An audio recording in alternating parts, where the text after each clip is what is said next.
In Unit 4, Part 1, we're going to be taking a look at a couple of things. The first thing we're going to look at is GCF. So there's an example here about making gift bags where you can use your GCF, or the greatest common factor, to figure out how many pencils and pens can be in each bag. We're going to go down here. It says GCF is the greatest common factor that two or more numbers have in common. The GCF can be found by making a list and comparing all the factors. A factor tree can also be used to find the GCF. The GCF is the product of the common prime factors. So what we're going to do is we are going to find our GCF with 20 and 30. But first, we're going to make a factor tree. So when we make a factor tree, what we're going to do is we're going to break down 20 into two whole numbers that multiply to give us 20. So you could do a couple of things. You could do 2 and 10, or you could do 4 and 5. So I'm going to do 2 and 10. If you do 4 and 5, you're going to end up with the same result at the end, so it doesn't matter. 2 is prime, but 10 we can break down to 2 times 5.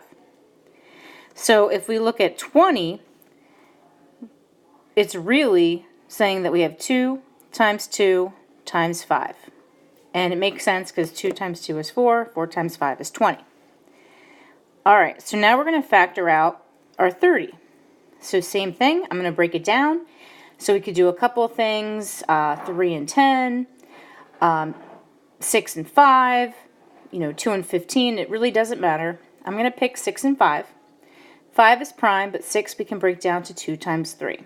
So 30 is 2 times 3 times 5. So we are looking at the prime factorization, and what I like to do is I circle what they have in common. And it's okay if they don't line up, on top of each other, but they have a 2 in common and they have a 5 in common. So we're going to take what they have in common, which is a 2 times a 5, and that will give us a GCF of 10. So we're taking whatever they have in common, which is 2 and a 5, and we're going to multiply them together. Now, could you have figured that out without doing a factor tree? Yes, that's possible, but if you have trouble, I would definitely write it out. So we're going to take a look at number 2, and now we're going to bring in some variables. So first, I'm going to break down my 12x. Again, many combinations. I'm going to do 6 and 2. 2 is prime, but 6 I can break down to 2 times 3. So I can rewrite my 12x as 2 times 3 times 2 times x, because I don't want to forget about the x that's there. Alright, my 40x squared, I'm going to break down to 4 times 10, but again, there's many combinations that you can use.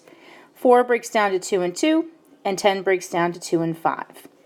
So 40x squared, I can rewrite as 2 times 2 times 2 times 5 times x, because we have an x squared. So I'm going to circle what they have in common, and again, it's okay if it does not match up. So they have a 2, and an x. So if I put that all together, my GCF is going to be 4x. And again, you can do this without doing the factor tree, seeing what they have in common, but the factor tree does help. Okay, looking at number 3. So same thing, I'm going to factor out my 18m. Again, many combinations. You can pick whatever one you want to. It's going to break down to the same prime numbers in the end. So 18m I can rewrite as 2 times 3 times 3 times m. 45 I'm going to break down to 9 times 5. And 9 breaks down to 3 and 3. So 45mn is 3 times 3 times 5 times m times n. I'm going to circle what they have. That's the same. So they have a 3, and an m. So the GCF is going to be 9m. So it's their greatest common factor. Last GCF problem here. Same thing. I'm going to break down my 14n to 7 and 2. Now, 7 and 2 are both prime, so there's nothing else I can do. So I have 14n, which is 7 times 2 times n. 42, I'm going to break down to 6 and 7. And my 6 can break down to 2 times 3. So 42n squared becomes 2 times 3 times 7 times n times n. I'm going to see what they have in common. So they have a 2, they have a 7, and they have an n. So my GCF for number 4 is actually going to just be 14n. Second part of this screencast is looking at diamond problems, which is a bit of a review. Now, if you were not at Central York last year, maybe at the middle school, this may be totally new for you, but it is, once you get the hang of it, it's kind of like a puzzle. So what happens is we have these two numbers. These numbers here, for example, 5 and 2, we multiply them to get the top number, and we're going to add them to get the bottom number. So 5 times 2 gives us 10, 5 plus 2 gives us 7. Just to double check this, if we take 2 times 3, that gives us 6. 2 plus 3 gives us 5. So same thing, -1 times -4 is +4. -1 plus -4 is -5. So with these down here, we're just kind of filling in. Actually, letter A is the same one as the one above it. So 2 times 5 is 10. 2 plus 5 is 7. If we take a look at letter B, we're going to take -2 times -1, and that will give us a +2. -2 plus -1 would give us a -3 down below. Problem C, we know the top and the bottom. So we need two numbers that multiply to give us 8 and add to give us 6. So we have, it could be 1 times 8 or 2 times 4. So of those options, the 2 and the 4 would add to give us 6. Okay, looking at letter D, we need some number times a half, or 0.5, to give us the number 4.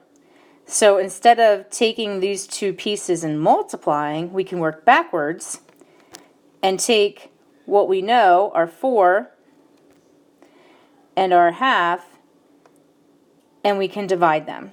So 4 divided by a half would give us 8, and now that we know the both sides, we would add them and get 8 1/2. For the last diamond problem, again, we need two numbers that multiply to give you 12. So I like to start with a list. So 2 and 12, 6 and 2, 3 and 4. Again, all whole numbers. And now I want to see which combination could give me a -7. Now I want to keep in mind that this number is negative down here, but this number is positive. So that means both of these numbers got to be negatives.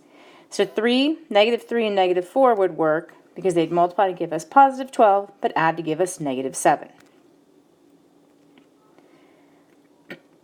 So, would like you to continue problem 2 on your own, and then we're going to take a look at problem 3 to finish up.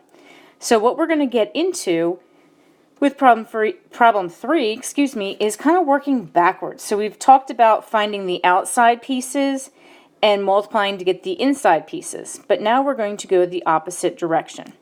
So what we're going to do with letter A is we're going to see what parts, can we work backwards and find out what's on the outside.